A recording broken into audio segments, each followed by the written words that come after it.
Bonjour et bienvenue à cette édition de À télécharger. Je suis votre hôte Dave Richardson et je suis très enthousiaste à l'idée de notre émission aujourd'hui. Mon invité est mon cher collègue et mentor Dan Chornas, directeur des placements chez RBC Gestion mondiale d'actifs. Dan, je suis ravi de vous accueillir. Merci d'avoir accepté l'invitation.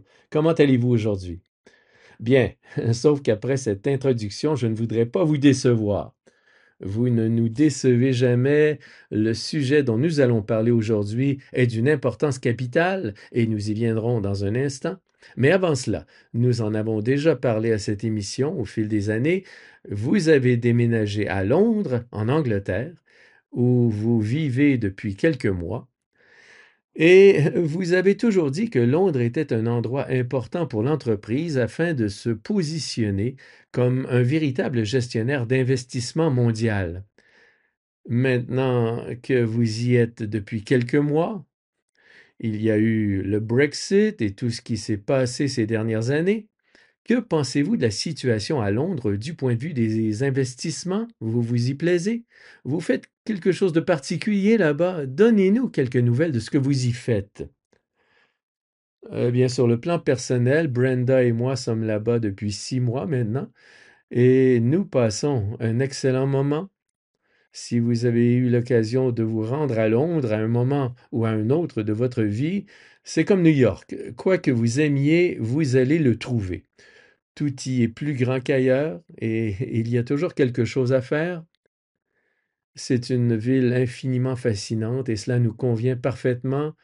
Sur le plan professionnel, pour GMA et l'entreprise, cette expérience est également passionnante.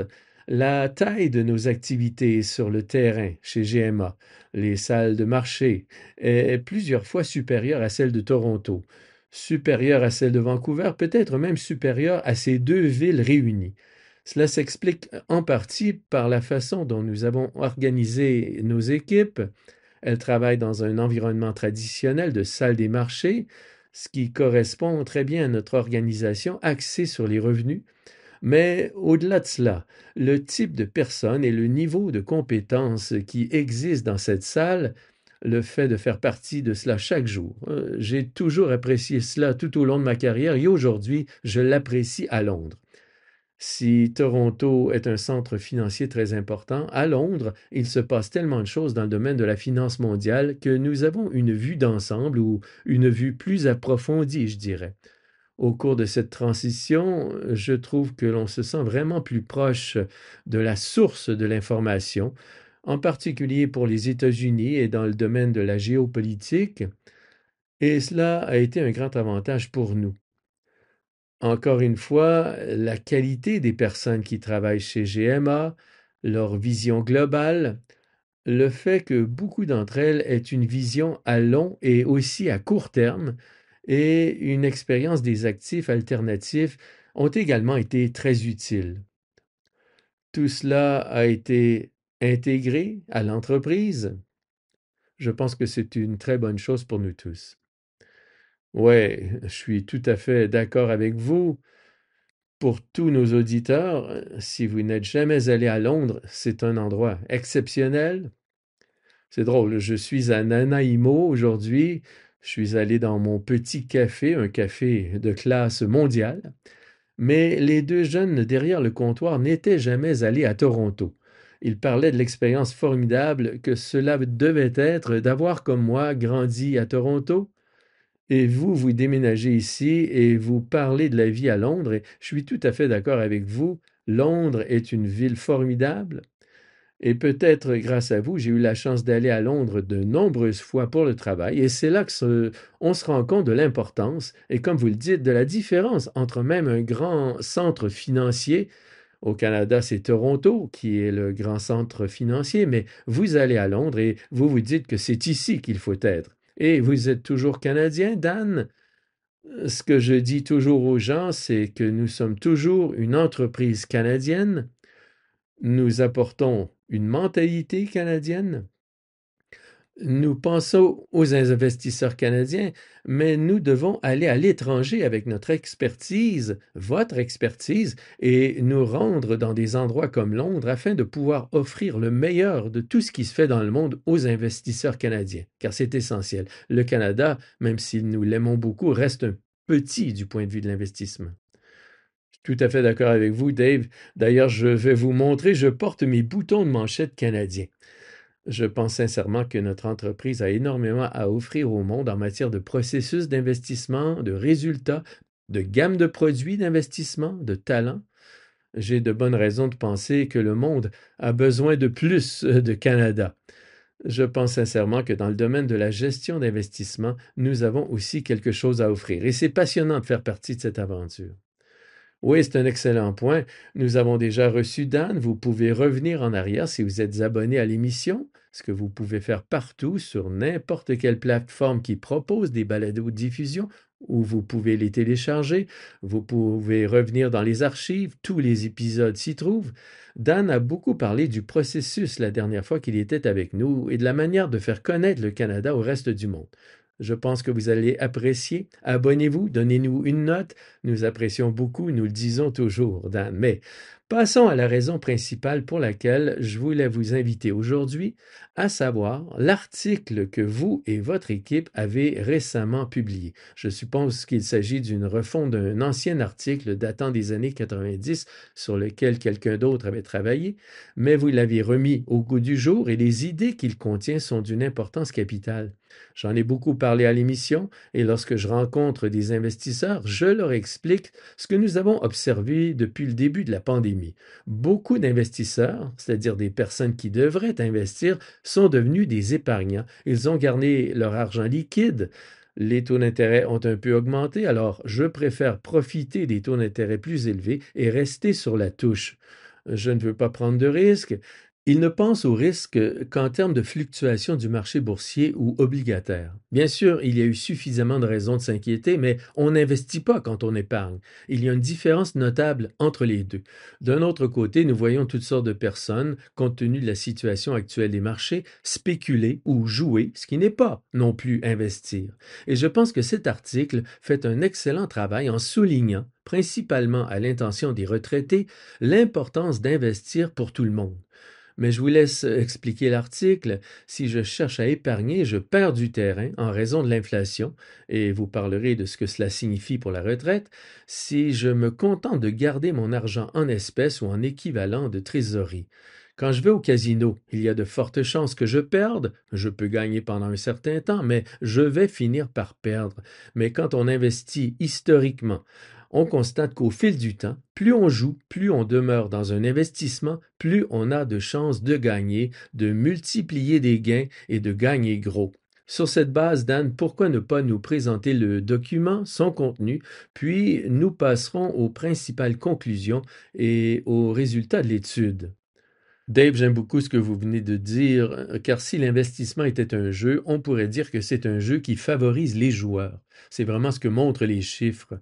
Pour ce qui est de l'origine de tout cela, il y a environ 30 ans, un planificateur financier américain, William Bengen, je crois savoir qu'il a récemment mis à jour ses travaux, avait rédigé un document destiné à aider ses clients à déterminer la composition optimale de leur portefeuille afin de bien préparer leur retraite. La préparation de la retraite reflétait des objectifs assez simples. Les gens voulaient vivre 30 ans après leur départ à la retraite. Ils voulaient maintenir leur niveau de vie antérieur tout au long de leur retraite, et ce, après l'inflation. De combien aviez-vous besoin à la date de votre départ à la retraite? Compte tenu des différents niveaux de composition des actifs, quelle était la probabilité de vous retrouver ruiné avant la fin des 30 ans?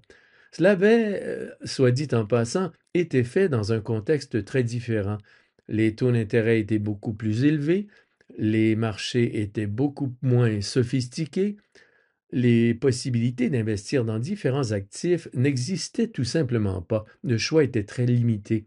Il y a environ un an, nous avons pensé qu'il fallait mettre à jour ce document. Il est devenu la base de la planification de la retraite.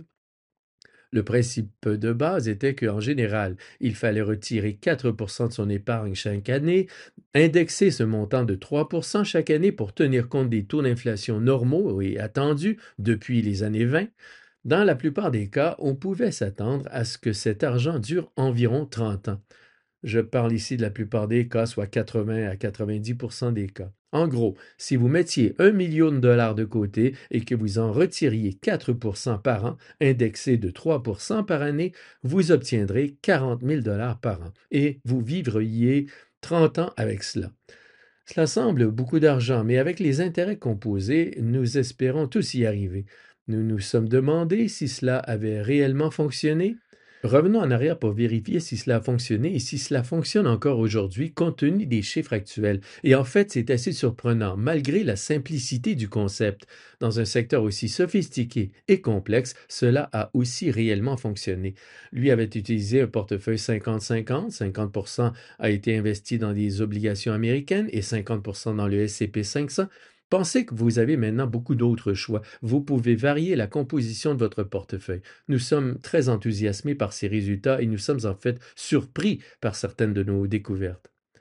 Oui, hier soir, je faisais une présentation pour des investisseurs à Victoria. Évidemment, tous les auditeurs ne sont pas canadiens et tous n'ont pas visité Victoria, mais il existe un certain profil démographique à Victoria quand vous faites une présentation sur l'investissement. Il y a beaucoup de retraités ou de personnes sur le point de prendre leur retraite. Et j'ai présenté certains des graphiques tirés du document et j'ai commencé à expliquer, comme vous l'avez fait, les bases de ce que vous essayez d'accomplir. Et ensuite, certains des résultats de base qui montrent que vous avez probablement besoin de plus de croissance ou d'action dans votre portefeuille que vous ne le pensez. Pas seulement quand vous avez 18 ans, pas seulement quand vous en avez 58 comme moi, mais même quand vous avez 60 ou 70 ans et que vous êtes déjà à la retraite, parce que cette croissance est tellement importante. Car les gens surestiment le risque lié aux fluctuations du marché. Ils devraient aussi se souvenir aujourd'hui, plus qu'ils ne l'ont fait au cours des 40 dernières années, de ce que l'inflation peut faire à leur pouvoir d'achat et à leur mode de vie. Elle peut rester stable à 2 ou 3% pendant un certain temps, mais vous pouvez ensuite avoir des pics de temps à autre. Et c'est vrai pour moi et c'est vrai pour vous. Vous travaillez à Londres, vous gagnez bien votre vie, vous allez faire vos courses, vous achetez des vêtements, vous allez dîner quelque part. Vous avez subi une hausse de 25% pendant cette période de forte inflation des prix. Et si vous n'avez pas augmenté vos revenus de 25% dans le même temps, vous avez perdu du pouvoir d'achat et vous ressentez cette pression, comme tant de gens d'ailleurs. Et bien sûr, à la retraite, nous ne gagnons plus autant, nous ne touchons plus de salaire. Nous vivons de nos investissements. Alors, quelles sont, selon vous, les principales conclusions de cette étude et les grandes lignes de ce que vous en retenez? Je pense qu'il y a deux conclusions principales. La première remonte à un article écrit par Gary Brinson il y a 40, peut-être 45 ans. Dans cet article, il nous a tous déroutés, nous les analystes. Il a déclaré que la décision la plus importante que l'on puisse prendre dans sa vie financière est la composition de son portefeuille. Bien sûr, tous ceux d'entre nous qui s'occupent quotidiennement d'actions, d'obligations, d'or ou de tout autre produit financier ont pensé qu'il s'agissait plutôt de savoir quel jour acheter ou quel jour vendre. Mais ce n'était pas du tout cela. Il s'agissait de savoir si vous possédez ou non des actions. Car si vous décidez de ne pas détenir d'actifs risqués ou de détenir que les actifs les moins risqués dans votre plan d'investissement, vous avez déjà déterminé votre résultat. Tous les risques que nous prenons dans le domaine financier consistent à agir en marge, à ajouter un peu ici, à protéger un peu là. La question est de savoir quel niveau de risque vous êtes prêt à prendre dès le départ. Et bien sûr, vous voulez vous lancer le plus tôt possible. N'attendez pas d'être à la fin de votre vie pour commencer à vous préoccuper de ces questions, car c'est le miracle des intérêts composés.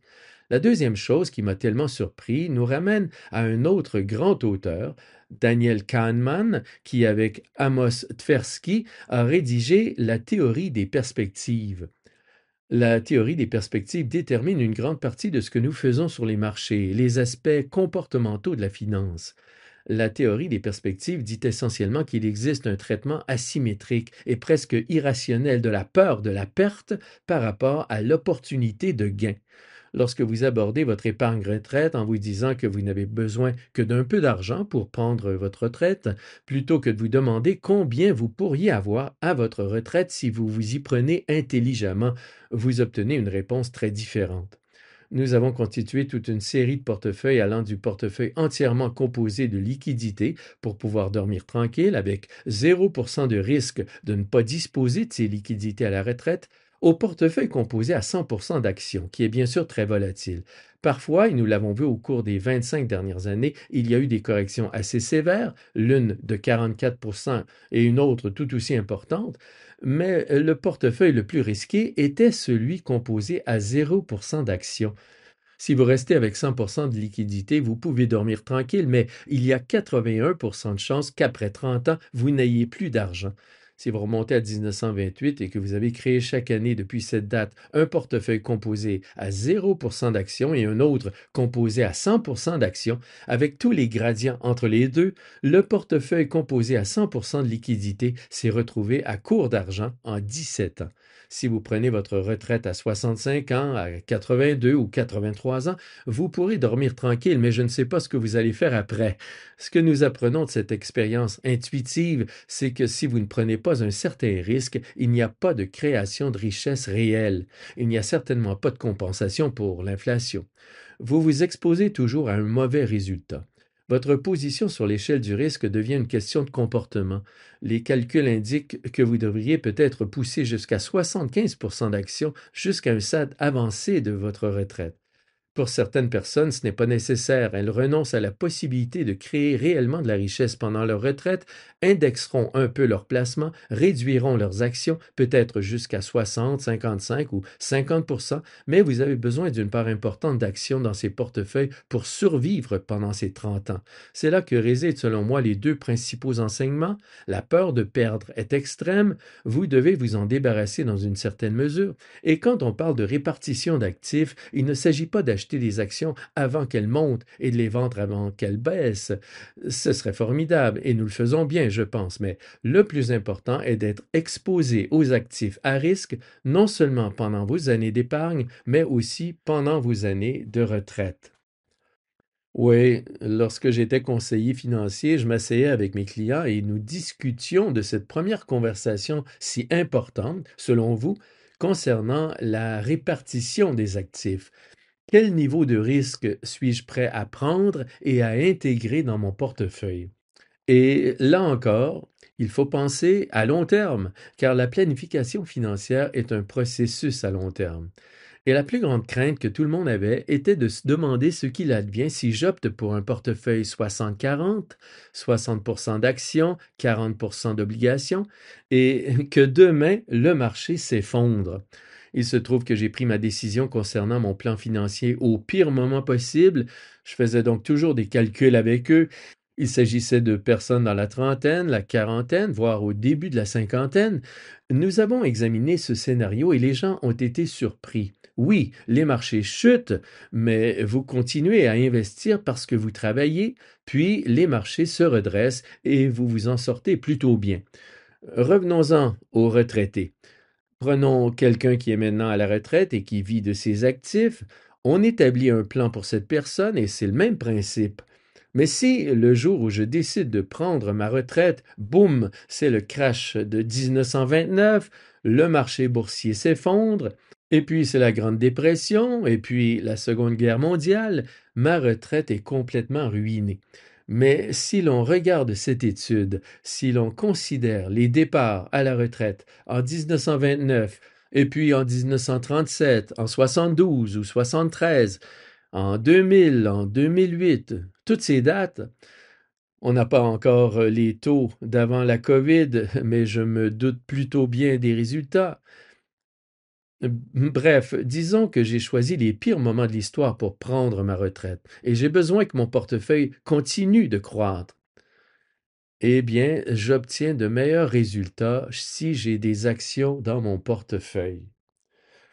Vous parlez de 1929, qui est l'année à laquelle nous pensons tous, et même à cette époque, la bonne chose à faire était d'inclure une part importante d'actions dans les portefeuilles. L'un des chiffres qui nous a vraiment intéressés, cependant, parce que nous avons utilisé toute une série de méthodes différentes pour l'aborder, la comprendre et l'expliquer, je pense qu'on devrait retirer des données les années d'avant-guerre. Nous ne l'avons pas fait dans notre analyse, mais je pense que cela rend notre analyse extrêmement prudente, tout comme celle de Bengen. La raison en est qu'en 1929, nous ne disposions pas des institutions qui existent aujourd'hui. Et nous avons la Réserve fédérale, nous avons la réglementation des marchés, toutes ces choses-là, la compréhension de la politique monétaire. Nous savons ce qui s'est passé entre 1935 et 1937 lorsqu'ils ont créé le deuxième creux de la dépression. Ils ont tout fait de travers, comme on dit.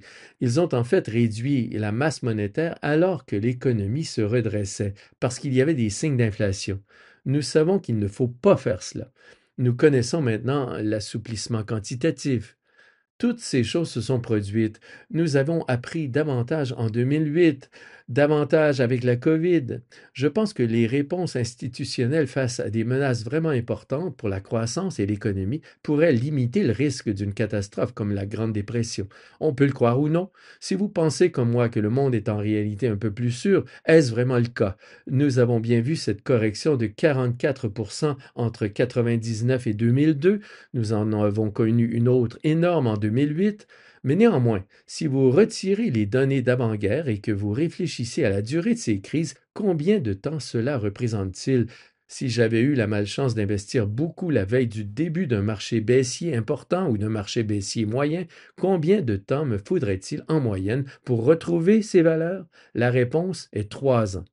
Vous êtes hors jeu pendant 3 ans, mais votre période de retraite, elle est bien de 30 ans, non? Cela représente 10% de la période pendant laquelle vous serez réellement à la retraite. Si vous arrivez à dormir pendant ces 3 années en moyenne, parfois un peu ou beaucoup moins, parfois un peu plus, vous avez tout intérêt à le faire malgré tout, et même si c'était le pire jour. Si vous êtes comme la plupart d'entre nous et que vous épargnez assez régulièrement dans le cadre d'un programme, vous aurez de bons jours pour acheter et de mauvais jours pour acheter. Vous obtiendrez un rendement moyen et c'est tout ce dont vous avez besoin. C'est tout ce dont vous avez besoin. Je repense à la crise financière mondiale, une expérience que la plupart des investisseurs qui écoutent cette émission ont vécue ou ont étudié s'ils sont conseillés.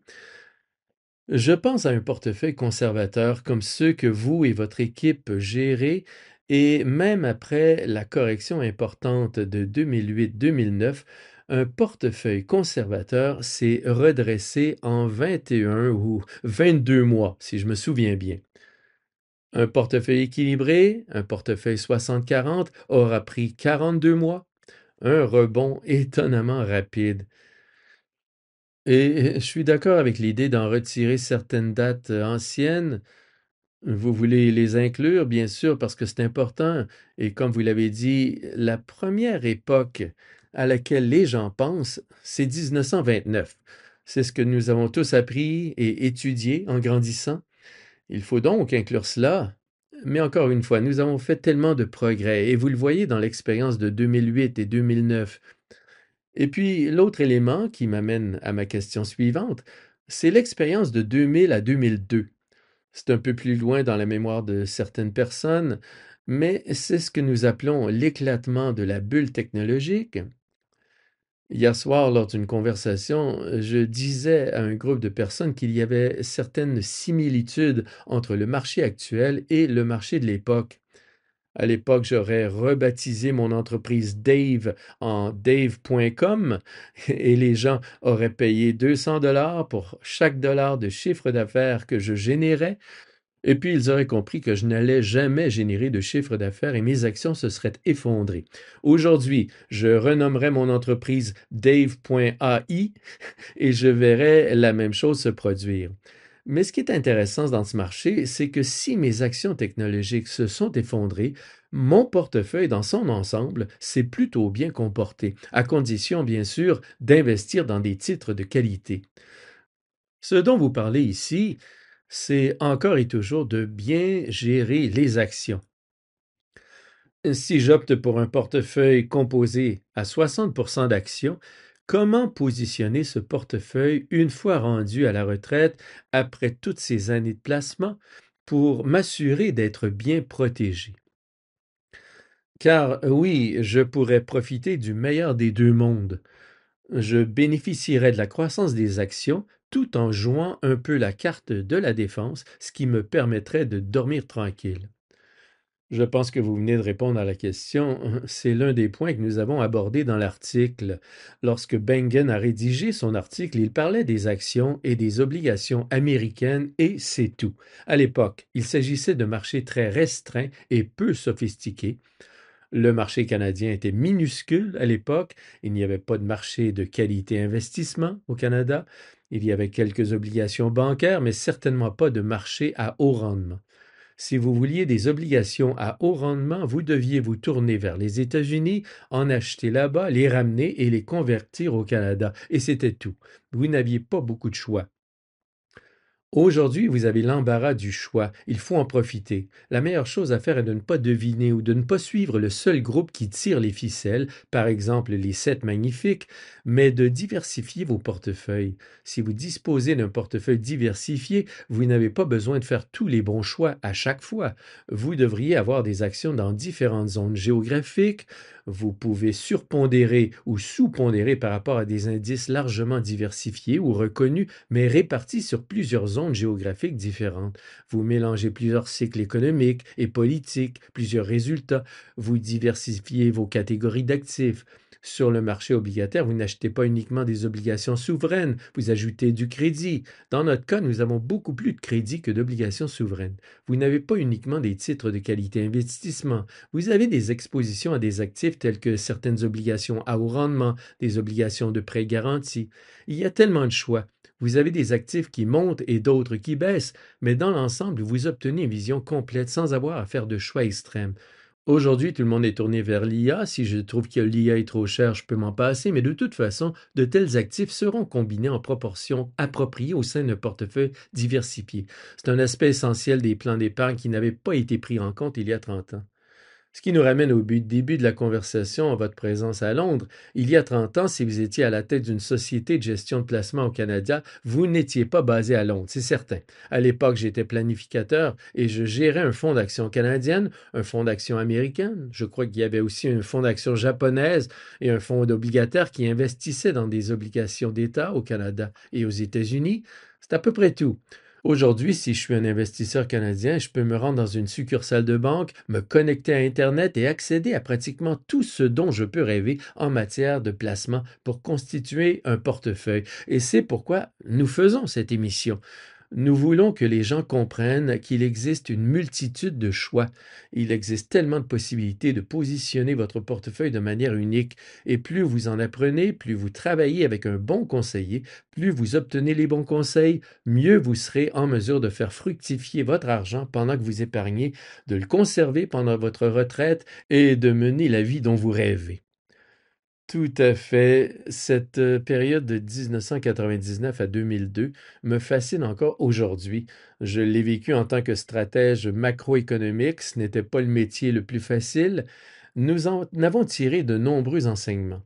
Ce qui me fascine, c'est qu'entre 96 et 99, le marché s'est progressivement rétréci. Au début, toutes les actions étaient en hausse, puis de moins en moins d'actions ont continué à progresser jusqu'à ce qu'il ne reste plus qu'une dizaine ou une douzaine de grandes valeurs technologiques mondiales qui continuaient à grimper et à tirer l'indice vers le haut. On avait l'impression que tout le monde gagnait de l'argent sauf soi, car bien sûr, la plupart des portefeuilles n'étaient pas réellement orientés vers ce groupe de titres de plus en plus restreint. Puis, de 99 à 2002, nous avons connu un marché baissier dévastateur. Je pense que c'est celui qui a enregistré une baisse de 54% ou 50% et un peu plus. C'est intéressant de noter que pendant cette période, plus d'actions ont augmenté que baissé. L'ampleur du marché, la participation au marché n'ont en fait pas reflété ce que le marché semblait faire. C'est une autre raison pour laquelle il est important de diversifier. La raison pour laquelle il est important de diversifier est que les indices ne nous disent pas toujours ce qui se passe sur le marché. Oui, et c'est probablement lorsque la diversification est la plus difficile qu'il est le plus important de s'y intéresser. Comme vous le dites, lorsque le marché est concentré, si je n'y suis pas, je suis perdant, peut-être à court terme, mais le marché a une façon étrange de revenir à la normale. Et c'est la leçon à tirer de cette période pour les investisseurs d'aujourd'hui, comme vous le dites, et c'est ce que nous observons actuellement sur les marchés avec ce petit groupe d'actions qui mène la danse et qui est si important. Si vous deviez établir une hiérarchie de ce qui est important, numéro un, posséder des actions et beaucoup d'actions. Ou en fait, numéro un, commencer à épargner tôt. Numéro 2, posséder beaucoup d'actions, même pendant votre retraite. Numéro 3, diversifier largement vos positions. Tout le reste vient après. Oui, et je rencontre beaucoup de jeunes. J'étais assis dans un café à Munich et une jeune femme du Royaume-Uni s'est assise à côté de moi et m'a vu lire un rapport économique. Qui sait, je lisais peut-être votre article justement. Et elle m'a demandé ce qu'elle devait faire. En quoi devrais-je investir en tant que jeune? Acheter des actions. C'est bien ce qui est écrit dans l'article. J'ai ajouté, comme vous venez de le faire, la notion de diversification et quelques autres éléments, mais s'il y a une chose à faire, acheter des actions de qualité et le temps fera le reste. C'est un peu différent à la retraite, mais la croissance reste importante et c'est pourquoi cet article est si intéressant. Un autre chiffre qui nous a vraiment frappé et fasciné en revenant à la théorie des perspectives. Si la planification de la retraite consiste à ne pas se retrouver à court d'argent, on peut croire en l'idée que, le cas échéant, il sera toujours temps de corriger le tir. Ces études, elles, font abstraction de cela. Vous vous engagez dans une voie à 60 ou 65 ans et vous ne pouvez plus changer. En réalité, bien sûr, vous pouvez le faire. Avec un portefeuille 60-40, lequel n'est pas, à mon avis, le portefeuille idéal, ce serait quelque chose de supérieur à cela. Si vous retirez 4% par an, indexé de 3% par année pour tenir compte de l'inflation, dans la moitié des cas, vous disposez du même montant à votre décès ou 30 ans après votre départ à la retraite. Vous ne retirez que 4% et vous gagnez 6 ou 8%. Vous assurez donc votre retraite et vous vous enrichissez pendant cette période. Et puis, à mesure que vous indexez ces actions à la hausse, il existe bien sûr certains scénarios dans lesquels vous pouvez vous retrouver au bout de 30 ans avec plusieurs fois le montant dont vous disposiez à votre départ à la retraite. Cela dépend bien sûr de votre expérience en matière d'investissement pendant votre période de retraite, mais le risque de tout perdre, de se retrouver à court d'argent, n'a jamais été très élevé une fois que vous vous êtes lancé dans ce type de portefeuille équilibré. Oui, j'ai montré cette partie de l'analyse à mes enfants. Ils étaient tout à coup très enthousiastes à la perspective de ce que nous allions leur léguer comme héritage. Et ça, c'est une autre question dont nous devons nous occuper en tant que parents. Dan, avant de conclure, cet article est excellent et vous pouvez vous le procurer sur le site de RBC Gestion mondiale d'actifs à l'adresse rbcgam.com dans la section Perspective. Sinon, vous pouvez vous adresser à n'importe lequel conseiller RBC qui vous aidera à le trouver. Je vous encourage vraiment à le lire. Il n'est pas très long, il est très clair. Il contient de nombreux graphiques et tableaux intéressants que vous pouvez consulter. Vous pouvez donc approfondir le sujet autant que vous le voulez ou simplement survoler le document pour en saisir l'essentiel. Mais avant de vous quitter, que pensez-vous de la situation actuelle de l'économie mondiale? Lorsque je rencontre des investisseurs, ils sont inquiets de ce qui se passe. Ils regardent au sud de la frontière, ils s'inquiètent de ce qui s'y passe, du ton et de l'attitude des dirigeants. En tant que Canadiens, nous ressentons cela directement depuis cette nouvelle administration. Alors, que pensez-vous de la situation économique mondiale actuelle et de ce qui pourrait nous attendre dans les 12 à 24 prochains mois et même au-delà? Je partage les craintes et la déception dont vous venez de parler en tant que Canadien et en tant qu'investisseur. Nous sortons d'une série de réunions où nous avons examiné notre prochaine stratégie d'investissement. Je pense que Dave McKay l'a bien résumé en parlant de passer à un système fondé sur des principes et à une politique axée sur le pouvoir. Le monde change et dans ce contexte, les voies menant à de mauvais résultats se sont largement ouvertes, qu'il s'agisse des droits de douane, des relations commerciales de longue date, des actifs immobilisés ou d'importants investissements en capital faits à la suite de malencontreuses décisions politiques, de ce qui ressemble à une concentration du pouvoir, de toutes ces choses qui font que, en tant qu'investisseur, il y a aujourd'hui davantage de risques à venir que de bonnes choses. Alors je dois réduire les risques. Et bien sûr, nous avons connu cette correction importante. Pour l'investisseur, le monde offre désormais beaucoup plus de risques que par le passé, et je devrais réduire ces risques. Et puis, bien sûr, nous avons connu une correction importante au printemps. Il est intéressant de noter qu'à la fin de cette correction, nous avons reçu des signaux techniques très forts indiquant que le pire était derrière nous. Et heureusement, nous avons bien réagi. Nous étions bien positionnés pour cela car, et fait remarquable, le marché boursier a connu une reprise historique depuis le printemps. On ne sait pas ce qui va se passer demain, après-demain ou le mois prochain, mais ce que dit le marché, c'est que nous allons nous en sortir. Les entreprises vont réaliser des bénéfices, l'inflation n'est pas un réel problème au niveau que l'on prévoit. Nous devons toujours garder à l'esprit que le marché en sait plus que nous tous. Et le message du marché est en fait assez positif à l'heure actuelle. Les valorisations sont certes une autre préoccupation. Nous nous répétons depuis le début au sein du groupe que les arbres ne poussent pas jusqu'au ciel. On sait qu'il y aura des corrections car la hausse était allée trop loin. Vous payez trop cher pour $1 de bénéfice. Mais nous pensons que ces corrections seront davantage des ajustements que la fin du marché haussier. Nos perspectives restent constructives. Reconnaître des valorisations plus élevées signifie qu'il y aura davantage de vérifications à faire ou d'obstacles à surmonter pour que les actions continuent à progresser. On ne peut pas s'attendre à ce que le rythme de l'appréciation des actions se poursuive, mais il semble y avoir moins de risques de récession. Même si la croissance devait ralentir au cours de l'année prochaine, nous absorbons certains de ces changements importants. Je ne pense pas qu'en tant que Canadiens, nous allons apprécier toutes les nouvelles, mais le marché boursier canadien est en fait l'un des leaders mondiaux depuis la fin de la dernière correction.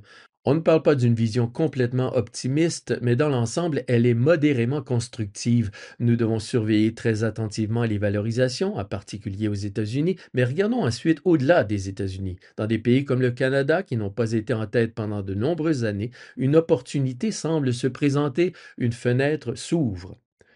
Oui, ce qui est super pour un investisseur canadien.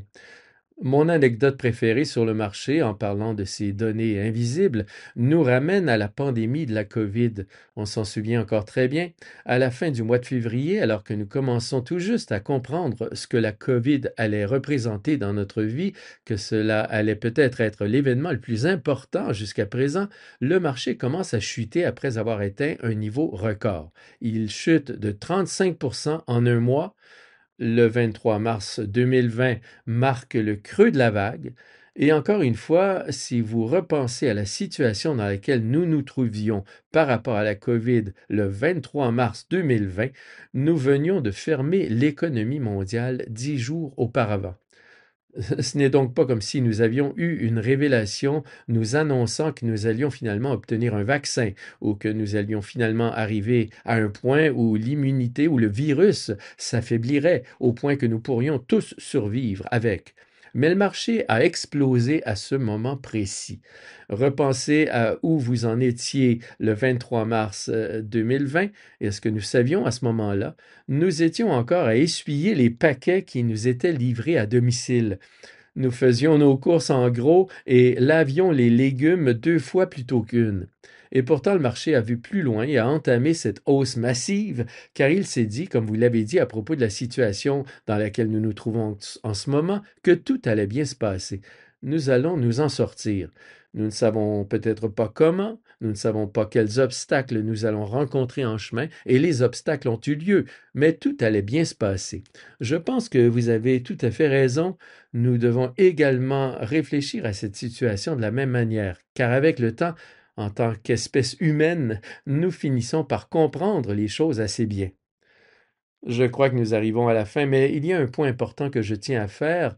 En raison de la volatilité qui apparaît, une montagne d'argent liquide s'est accumulée. Elle s'élève à 7 000 milliards de dollars aux États-Unis. Si ce marché haussier a le carburant nécessaire pour se maintenir, il ne faut pas se poser de questions. Habituellement, la moitié de cette somme provient du marché haussier. Il y a donc 3 500 milliards de dollars qui attendent dans les coulisses et un autre 250 milliards de dollars se trouve au Canada. Ces chiffres sont extraordinaires. Le problème pour les investisseurs est que cela pourrait bien alimenter une future appréciation des cours boursiers, mais c'est aussi de l'argent qui n'a rien rapporté pendant cette longue période.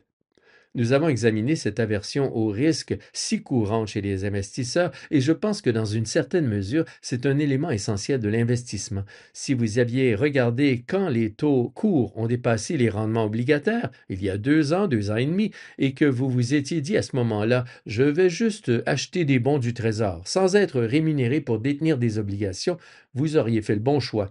Il est certain que les actions ont été un mauvais investissement jusqu'à la fin 2024.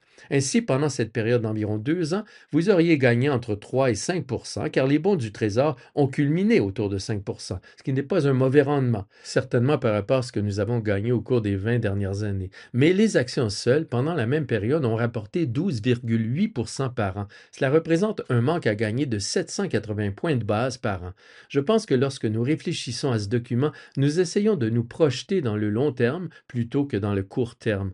Je ne dis pas qu'il faut prendre les 7 000 milliards et les injecter sur le marché tout de suite, mais vous devez élaborer un plan qui vous permettra d'atteindre confortablement une position de trésorerie plus raisonnable. Car ce contre quoi vous vous protégez, que ce soit le 20 mars avec la COVID, le printemps 1973, le Nifty 50, tout cela finira par passer et vous allez manquer à coup sûr les déterminants à long terme du marché boursier. Je ne vois pas de meilleure façon de conclure. Au fait, Dan, je ne veux jamais vous couper la parole car vous avez toujours quelque chose à dire. La question des liquidités est un autre sujet dont j'ai discuté avec des investisseurs hier soir et c'est tellement important. Malgré la hausse incroyable que nous avons connue sur les marchés boursiers, il y a encore beaucoup d'argent qui reste sur les touches. C'est la raison pour laquelle nous faisons cela. Dan, la raison pour laquelle je fais ce que je fais.